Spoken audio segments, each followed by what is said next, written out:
How is it going, guys? Drew Peacock here, back with another video, and today we're going to be taking a look at some cars that no one could pay you to own, let alone these people want you to pay them to take them. That's just depressing right there. If you guys haven't seen my most recent video, I recently bought a new car, so this whole car buying, scenario, I kind of understand it now. I've made a few purchases, and I know what to look for and what not to look for. So let's go ahead and take a look at these builds, and let's see if they're worth the money, am I right? Anyways, first car is a 2014 Honda Civic Si Coupe 2-door. $14,500. That's not a bad price right there. For a normal Honda Civic, this guy made it look like it's from 2004. Why would you do that? Not sure. What is with this graphic scheme right here? It's almost as bad as the graphic scheme I'm about to put on a Supra in a future video. You guys will have to wait for that one. But anyways, what's going on? We need to talk, owner. Like, we need to have a serious chat. Like, I want to hear why you did this. I want to hear what you think your mods are doing, because a lot of us normal car people, we don't quite get it. Front splitter on a front wheel drive car, might be useful, maybe. The tow hook, though, like, do racers even know what that's for? Do they understand, like, what the point of having a tow hook on a car is, or no? Because I have a feeling they don't. I feel like they just see them on other racer cars and they're like, oh, damn, I need that. Damn, I didn't even notice. This thing has fucking underglow too. This guy's got the whole package. We got the tow hook, the underglow, the decals, all on this poor Honda Civic. And like, if I think of Honda Civic Racer, this isn't the Honda Civic that comes to mind. You can make these pretty fun. Hell, they probably are pretty fun from factory. But then doing this to it, that's cringe. That's nasty.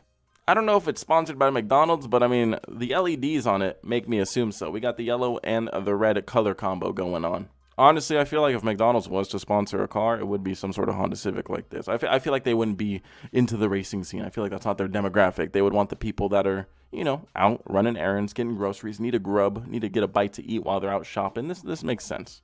Anyways, the interior, if you want to do interior mods, don't go to Amazon for that. Do not get the cheap red Amazon trim that you can like stick in between your panels and stuff like that. Don't do that, okay? It looks tacky. Look it over here. You see how it's like wavy and shit? Looks like dog shit.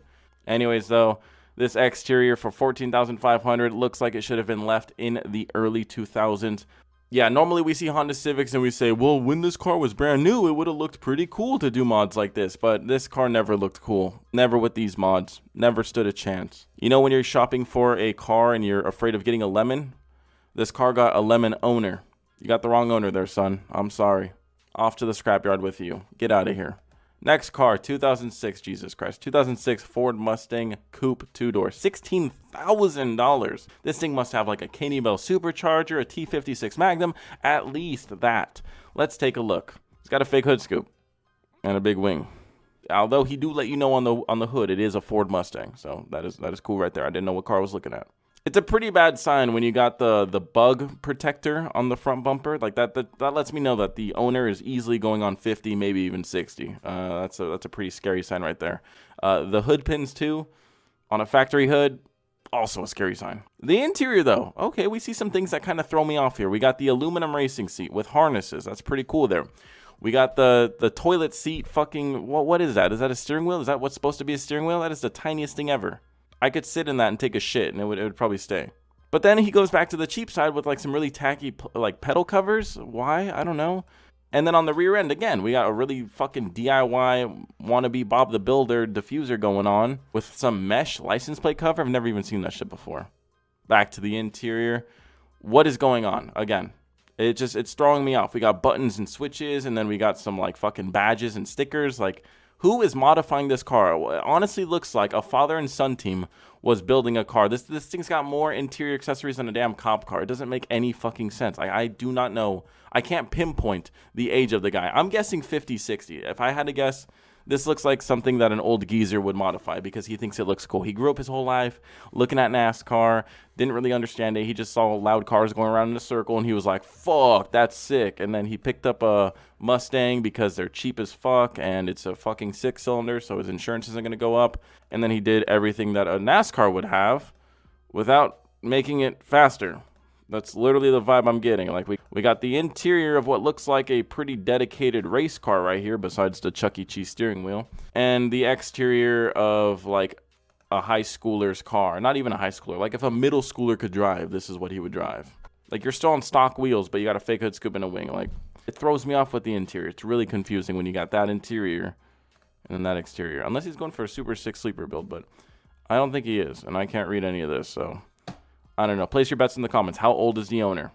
If he's asking for $16,000, I mean, he's got to be pretty fucking old and out of his mind. So I'm guessing 50-60. Let me know. Next car, 1993 240 SX 6-liter swap.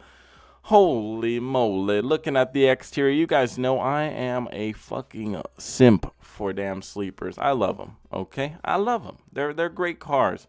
And this is the definition of a mean sleeper right here. If you saw this thing, one, you'd be rock hard because it's a 240 coupe, and those, at least near me, are rare. They're about as rare as authentic car girls. I feel like all these people think it's a trend. But, yeah, I don't know. Around me, seeing these coupe 240s, it's rare. I see like once every year. Like, that's it. They're really rare. But then going and making it look super nice and simple, clean on the exterior, and then throwing a fucking LSX underneath the hood, that right there, that's badass. That is absolutely badass. I just had to show you something pretty decent because we can't look at rusty piles of shit and lemons all day.